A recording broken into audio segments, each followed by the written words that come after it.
Our next tale is called Crossed Lines. Most of the Fat Controller's engines accepted diesels. James had never liked them. "They're all right," said Henry, "just mixed traffic engines like you and me." "Mixed up engines, you mean," James grunted, "with windows at each end. How can they know if they're coming or going?" "Toby has 2 cabs," remarked Duck, "and he gets on all right." "Toby's just a little engine," scoffed James. "If an important engine like me didn't know which way to turn, what would the railway come to?" All the engines agreed that James was becoming much too puffed up in his smoke box. "Making out his royalty or something," grumbled Henry.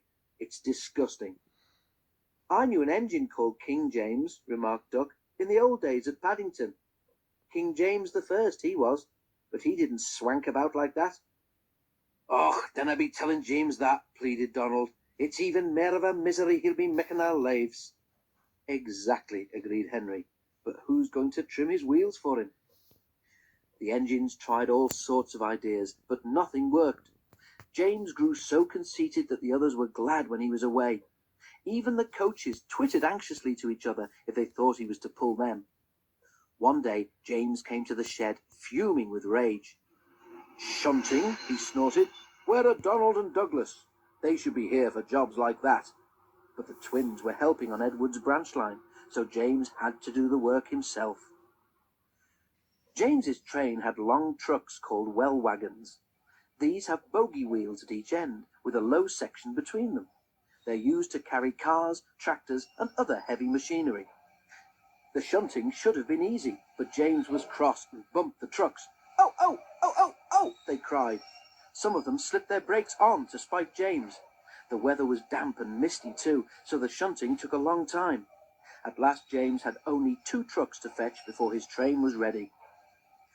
Because of the mist, the signalman sometimes found it hard to see what was happening. James's driver told him that James would whistle when they had collected all the trucks and were clear of the points. They had almost finished when suddenly James heard a sharp peep peep from another engine close by. The signalman heard it too and thought it was James saying he was ready. He pulled the lever, setting the points for the main line. But James wasn't ready. The points changed when one of the trucks was halfway over them. One bogie went the right way, but the other was diverted towards the main line. Before James realized it, the truck was traveling sideways between the 2 lines. A signal stood right in its path. "Stop!" squealed the truck, but it was too late. The signal toppled to the ground with a crash, just missing James. "That's torn it," said James's driver. "The Fat Controller won't like that." He didn't. He spoke severely about it, because the signal was important and its loss was inconvenient. James knew that the accident was not his fault, but he was unusually quiet in the shed that evening. The others were relieved. "I suppose it must be difficult to know which way to go when you've got 2 cabs," whispered a voice. "But to go 2 ways at once with only 1 cab, that really is something."